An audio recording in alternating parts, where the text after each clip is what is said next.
সালাতরত অবস্থায় আমাদের চোখ খোলা রাখা উচিত নাকি চোখ বন্ধ করেও নামাজ আদায় করা যাবে?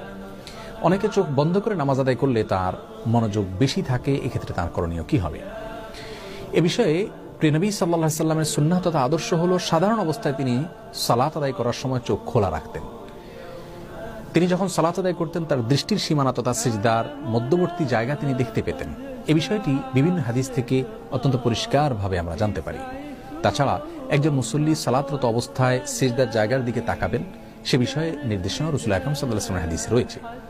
সুতরাং সাধারণ এবং স্বাভাবিক অবস্থায় একজন মানুষ চোখ খোলা রেখে সালাত আদায় করবেন সে বিষয়টি তার জন্য উচিত এবং উত্তম এবং সুন্নাহসম্মত।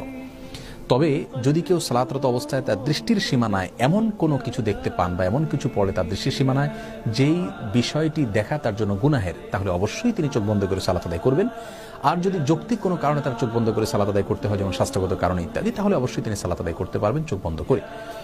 আর নিছক মনোযোগ ধরে রাখার জন্য তিনি চোখ বন্ধ করে সালাত আদায় করলে সেটি তার জন্য জায়েজ হবে কিনা সে বিষয়ে ফোকাহ একরাম এবং আইম্মা এজামের দুটি মত রয়েছে। অনেক ফকিহ এবং ইমামগণ চোখ বন্ধ করে সাধারণ অবস্থায় সালাত আদায় করাকে মাকরুহ বলেছেন, অনেকে অনুমতি দিয়েছেন। যারা মাকরুহ বলেছেন তাদের যুক্তি হলো, প্রথমত রাসূল করিম সাল্লাল্লাহু আলাইহি ওয়াসাল্লাম চোখ খোলা রেখে সালাত আদায় করতেন।